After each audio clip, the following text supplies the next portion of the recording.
l'esprit des Elohim vibrait à la surface des eaux. 13. Ces mots, de il était informe jusqu'à des eaux, sont au nombre de 13 dans le texte hébreu de la Genèse, dépendent des 13 formes, de la dignité, c'est-à-dire la barbe du macroprosopus, ou tête première formée. J'ai déjà fait remarquer que le nombre 13 exprime l'unité. L'auteur du livre du mystère caché soutient ici que le nombre et l'ordre même des mots dans le texte hébreu font référence à certaines formes de la déité. Les termes face de l'abîme et face des eaux présentent une analogie frappante avec macroprosope et microprosopus, le grand et le petit visage. Dans ce sens, le visage de l'abîme est le visage formé par un Sof, l'infini, c'est-à-dire la première séphire. La couronne qu'était 21. 6000 ans dépendent des 6 premiers. C'est ce que les sages ont dit, que le monde durera 6000 ans, et cela se comprend d'après les 6 nombres de microprosopes. Mais aussi les 6 mots suivants donnent occasion à cette idée. Viamra lemi yavr vi yavr, veyomar Elohim ior veior,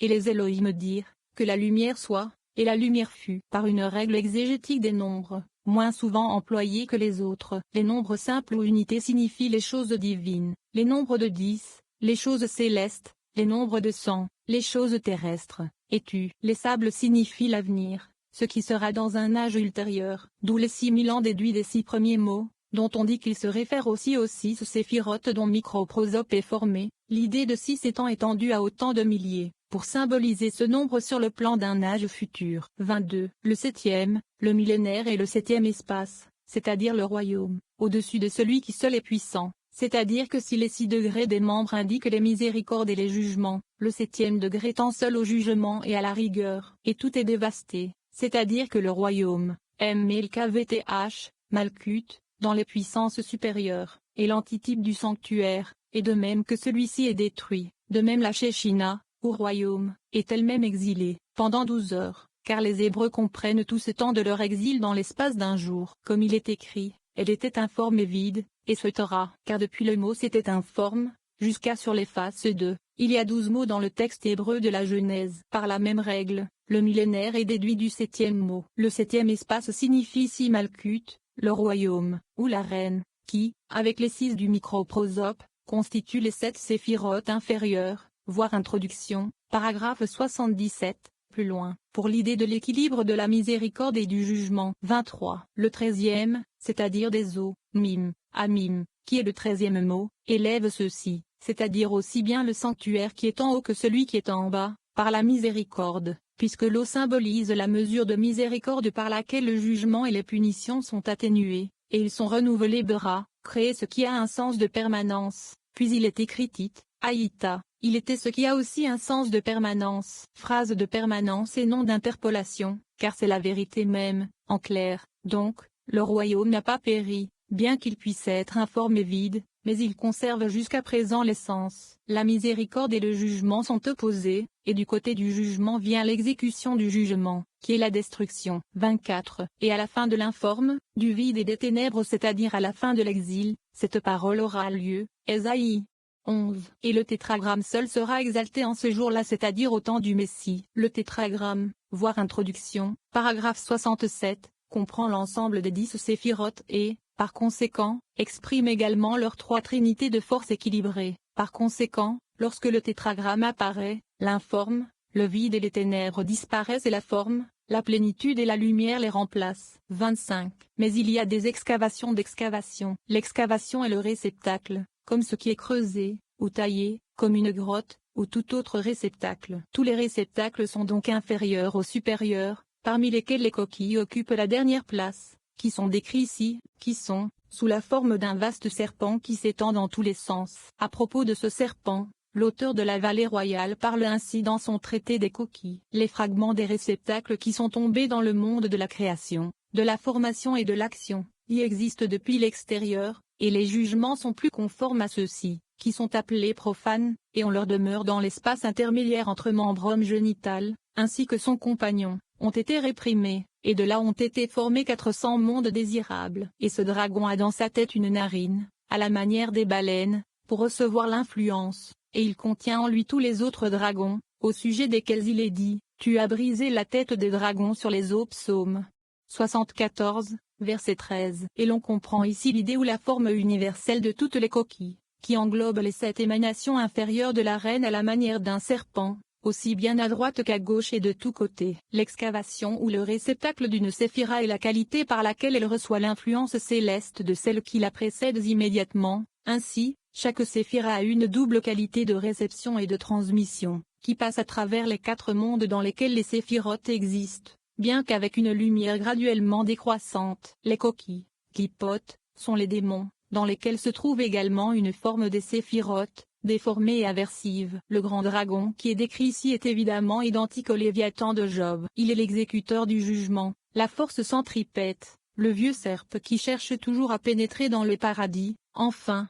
dans un sens plus exotérique, il est Satan et le diable, l'accusateur. Dans le Sefer Yetzira, un livre kabbalistique très important, il est appelé Teli, Sli, le dragon. Maintenant, par gematria, Sli égale 400 plus 30 plus 10 égale 440. Et si nous réprimons sa crête, c'est-à-dire si nous enlevons la première lettre, qui était H, To, 400, il restera Li égale 40 égale M, même, Lo. Les 400 mondes désirables sont la valeur numérique de TH, et signifient le pouvoir du tétragrammaton sur le plan matériel, voir la note de la section 21, ci-dessus. Il y a beaucoup de symbolisme alchimique contenu dans le Sifrat Soniuta. Les 7 manations inférieures de la reine sont les 7 séphirotes inférieures, à savoir, Z, Jebura, Tiferet, Netza, Od, Yuzod, et Malkut, ou Microprosop et son épouse, le roi et la reine. Les coquilles, Cliphotes, sont les mauvais esprits. 26. Sa queue est dans sa tête,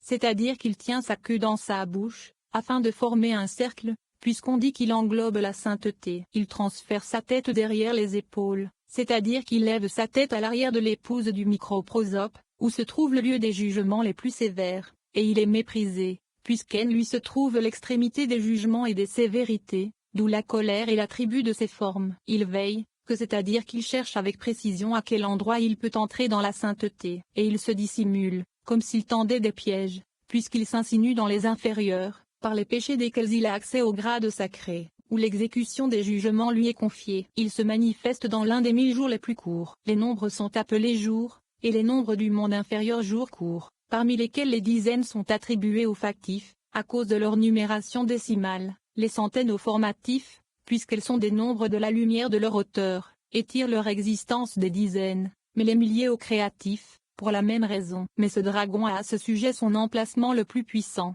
d'où, si un défaut se produit seulement dans une numération de ce système par la faute des inférieurs, il se manifeste immédiatement, et commence ainsi ses accusations devant le trône de gloire. Voici l'origine du symbole bien connu d'un serpent tenant sa queue dans sa bouche, comme un cercle, le serpent de Saturne. S'il lève la tête derrière les épaules de l'épouse, Malkut, c'est parce qu'il est, pour ainsi dire, non seulement l'exécuteur du jugement, mais aussi le destructeur, la destruction par opposition à la création, la mort par opposition à la vie. Car toutes les séphirotes sont représentées comme étant l'équilibre de la miséricorde et de la justice, et la 10e séphira est particulièrement de la nature de la justice, comme l'est aussi Jebura.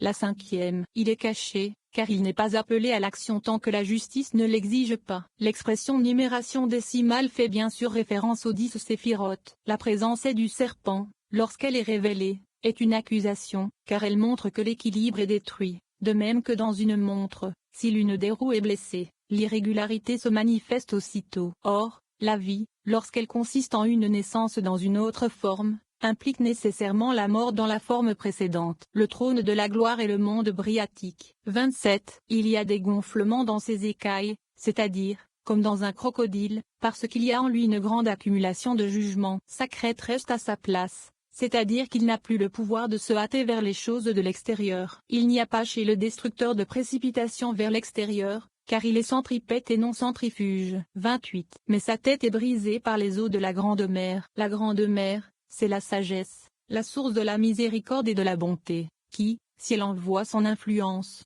apaise les jugements et limite la puissance blessante des coquilles, comme il est écrit, Psaume. Exxive. 13. Tu as brisé la tête des dragons par les eaux. Les eaux de la grande mer sont l'influence de la mer céleste, Bina, dont Malkut est le reflet. Mais Bina reçoit l'influence de Chokma. Voir introduction. 29.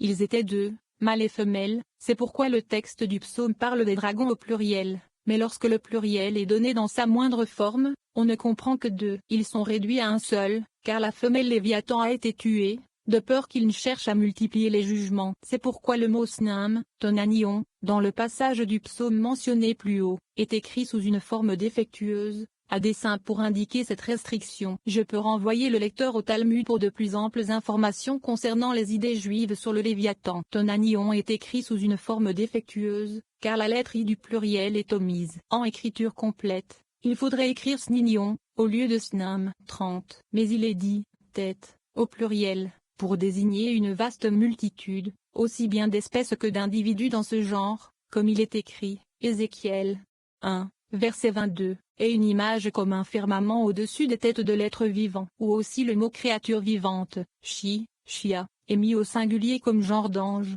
et tête au pluriel pour désigner les espèces et les individus innombrables. Tu as brisé la tête des dragons, tonanion, par les eaux. Il faut se rappeler que ce dragon est dit par l'auteur de la vallée royale comme étant le roi de tous les coquilles, ou démons. Or, les démons sont divisés en 10 classes, correspondant aux 10 séphirotes, mais sous une forme aversive, et sont appelés dans le livre Beth Elohim, les séphirotes impurs. Les têtes du Léviathan qu'ont fait l'hydre lernéenne qu'Hercule tua, sont probablement celles-ci. Comparez la description de la bête dans l'Apocalypse 31. Et l'Elohim dit, que la lumière soit, et la lumière fut. Le sens peut être recherché dans ce psaume 33. 9, où il est écrit, puisqu'il a parlé, et cela a été fait. En premier lieu, donc, et commémoré, la voix va, oa, c'est-à-dire la mère de l'intelligence, qui est appelée Alim, Elohim, vers le début du verset. Et les Elohim dirent, elle est aussi appelée va, oa, dans les paroles du psaume 33. 9, en raison de sa nature vraiment secrète, et seule, aussi bien avec Moïse qu'avec David. Le mot vi, vei, et ce fut fait, est également seul, comme si les 6 membres étaient considérés séparément, vu que ve, vo, occupe la première place dans le mot vi, vei. Cette affirmation, selon laquelle la mère céleste est symbolisée le mot oa, semble à première vue en désaccord avec l'affirmation faite en un autre endroit, selon laquelle Oa représente macroprosope, mais la lettre H dans le tétragramme symbolise la mère surnaturelle, et c'est aussi la lettre initiale de Oa. Et encore une fois par Gematria chiffre de 12 1 plus 2 égale 3. Et 3 symbolise Bina car elle est la 3e séphire. Voyant que V, Vo, occupe la première place dans le mot Vi, car V représente le chiffre 6, voir tableau de l'alphabet, et ce Torah, dans l'introduction. 32. Alors les lettres sont inversées et deviennent une seule. Si, en particulier, dans le mot vi, vei, les lettres I, Yod, et H, sont placées devant, de sorte qu'on puisse lire Ivi, Yavi, on obtient un seul tétragramme, qui épuise toute la divinité. Mais comme ces lettres appartiennent à la mère, de laquelle proviennent les jugements, ce tétragramme est ici écrit en ordre rétrograde, mode d'écriture que les kabbalistes attribuent au jugement, en raison de la nature des choses défavorables. Devrait être écrit de cette façon, Ivi, Yavi, Yves, Yeo, I, Ya, I, Yod. Mais comme dans la voie de la compréhension, ces jugements n'existent pas, mais seulement le racine, alors qu'en soi cette voie n'est que pure miséricorde, l'ordre rétrograde est inversé, de sorte qu'il peut être posé entier de cette manière comme au début, I, Yod, I, Ya, Yves, Yeo, Ivi, Yavi. Mais il ne s'écrit pas de la manière habituelle, Yves, Yod, Vo, car le mot est dérivé de Vi, Vei, dont la métathèse est ici discutée. Et cependant la lettre, qui est la dernière, à savoir, I, Yod, qui est mise à la place du dernier H, dans la forme ordinaire du tétragrammaton, dénote, la Shechina, ou la présence royale, qui est en dessous, c'est-à-dire, un chemin du royaume, à savoir, MLKVTH, Malkut, la 10e et dernière séphira, comme, dans l'autre cas, la lettre H, se trouve chez Shina. Le lecteur sera tout à fait incapable de suivre le raisonnement de cette section s'il ne lit pas attentivement ce que j'ai dit dans l'introduction concernant la Kabbalah littérale sous les titres de Notarikon et Temura, auquel je le renvoie donc. Tout nom à 4 lettres est évidemment un tétragramme, mais ce terme s'applique spécialement aux mots de 4 lettres appelés par les traducteurs bibliques Jéhovah. Il faut se rappeler que l'écriture naturelle de l'hébreu et du chaldéen se fait de droite à gauche, et que lorsqu'elle est écrite de gauche à droite, on dit qu'elle est écrite à l'envers, en ordre rétrograde ou à l'envers. Par chemin de la compréhension, on entend Bina, la 3e séphira. Shechina est bien sûr la présence divine manifestée dans le chemin de Malkut. J'ai expliqué dans l'introduction le sens du terme chemin tel qu'il est employé dans le Zohar. 33. Mais dans une seule balance, il s'équilibre. L'équilibre désigne le mâle et la femelle, et le sens est que les entraves I, Yod, et H, dont la première est masculine et se réfère au chemin de la fondation, et la